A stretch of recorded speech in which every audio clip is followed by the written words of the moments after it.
Selamat pagi, jumpa lagi dengan saya Mr. Rudy di vlog tip bisnis konvensional dan tip bisnis MLM. Masih dalam membahas bisnis MLM ya teman-teman.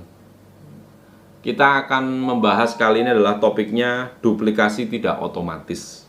Nah, kenapa? Jika berbicara mengenai duplikasi, biasanya orang berbicara mengenai 3 proses, yaitu learn, do, teach. Belajar, lakukan, dan mengajar. Ya. Learn pada tahap ini Anda belajar mengenai cara menjalankan bisnis menurut sistem. Do, setelah tahu caranya, Anda lakukan sesuai sistem. Teach, jika Anda merekrut dan mendapatkan orang yang tepat, ajarkan kepada mereka apa yang telah Anda lakukan. Jadi sebenarnya duplikasi itu kita lakukan di semua hal bidang. Baik di bidang politik, agama, ataupun mungkin di dunia pendidikan. Nah, contohnya saya punya anak yang baru masuk pesantren ya. Anak tersebut ya di awal dia diajarkan tentang mungkin membaca huruf hijaiyah dan sebagainya. Setelah itu dia lakukan ngaji contohnya, belajar. Nah, setelah itu dia bisa ngajarkan. Ternyata setelah dia pulang dari pondok, dia bisa ngajarin adik-adiknya seperti itu. Nah, saya sangat senang sekali berbicara tentang bisnis MLM karena ada proses yang namanya learn, do, teach itu. Jadi saya bisa ibaratnya belajar, terus saya mengajarkan kan gitu. Nah, MLM adalah sebuah bisnis yang harus dibangun secara sengaja. Tidak ada yang serba otomatis meskipun memiliki support system yang bagus. Duplikasi membutuhkan sistem, namun duplikasi tidaklah otomatis. Anda harus berjuang memasukkan orang ke sistem. Proses memasukkan orang ke sistem akan mengikuti jalur sebagai berikut. Yang pertama, join. Yang kedua, aktif. Yang ketiga, mengikuti program pendidikan. Yang keempat, melakukan 15 planner, 15 kegiatan yang harus dilakukan. Dan menjadi leader sejati. Nah, bagaimana cara memastikan duplikasi itu berjalan? Yang pertama ada yang namanya langkah pertama, yaitu I do, you watch, we talk. Saya melakukan, Anda melihat, Anda berargumen, berbicara. Jadi Anda memberi contoh, melakukan presentasi dan downline yang sedang dilatih untuk memperhatikan. Yang paling penting setelah selesai presentasi, adakan meeting singkat dan bahaslah apa yang dipelajari downline dari presentasi yang Anda lakukan. Inilah yang disebut dengan we talk. Jadi di awal downline itu melihat apa yang kita lakukan, apa yang kita presentasikan. Nah, setelah itu kita sharing. Teman-teman, tahu nggak presentasi tadi? Kira-kira orang itu tertarik nggak? Nah, kita bisa bahas itu. Atau kira-kira presentasi saya tadi itu kurang semangat nggak? Nah, itu kita bisa bahas. Jadi kita mengevaluasi diri kita di hadapan downline kita. Nah, ataupun kita minta saran dari downline kita. Nah, tujuannya apa? Biar kita ada pesan-pesan seperti itu.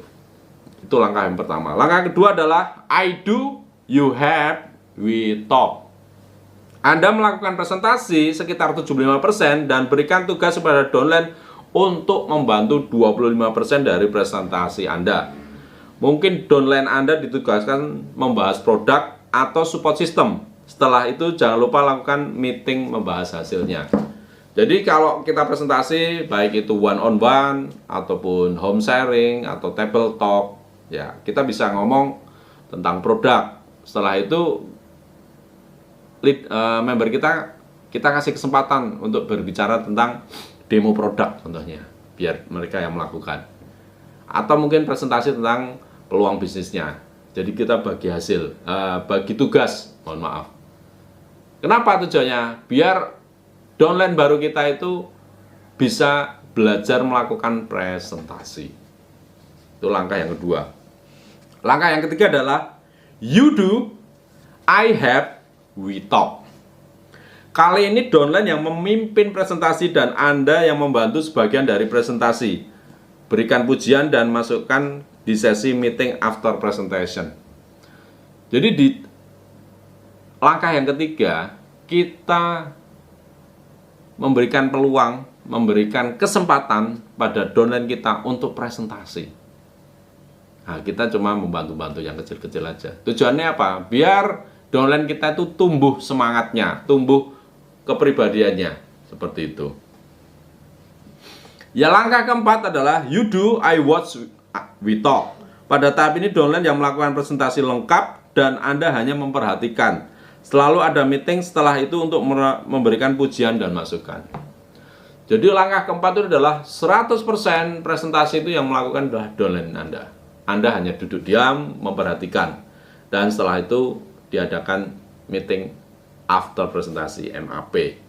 Kita bisa diskusi, bahas lagi. Atau kita bisa kasih pujian. Bro, mantep tadi presentasinya. Luar biasa. Tapi mungkin ada sedikit saran ya. Kamu harus lebih semangat. Jangan loyo kalau presentasi. Nah, itu yang namanya MAP.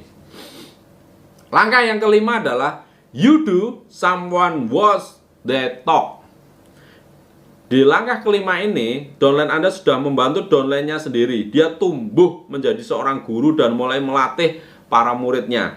Baru di tahap inilah Anda sukses menduplikasikan keterampilan membangun bisnis ini kepada downline. Di tahap ini Anda sudah benar-benar duplikasi. Kenapa? Karena semua dilakukan oleh downline. Menyiapkan pertemuan, menyiapkan alat bantu yang harus disiapkan, mengundang orang, bahkan presentasi, bahkan yang keren lagi, nombok acara pun downline Anda sudah berani investasi. Kenapa? Karena dengan jiwa usaha yang tinggi, mereka tahu mungkin dia investasi untuk makan minum mungkin 100.000, tapi mereka tahu dengan modal 100.000 itu bisa menghasilkan 1 juta. Menurut Anda yang nonton video saya, kira-kira kalau modal 100.000 dapat 1 juta, itu untung atau untung? Itu profit atau profit? Profit, teman-teman. Makanya di langkah kelima ini, kalau Anda punya downline yang sudah berani berinvestasi, itulah aset Anda yang sangat luar biasa. Berarti duplikasi yang Anda ajarkan sudah jalan.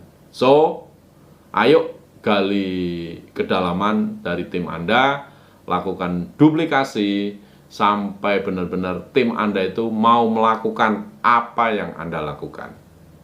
Sukses buat Anda semua. Sampai ketemu di puncak kesuksesan. Salam satu komando.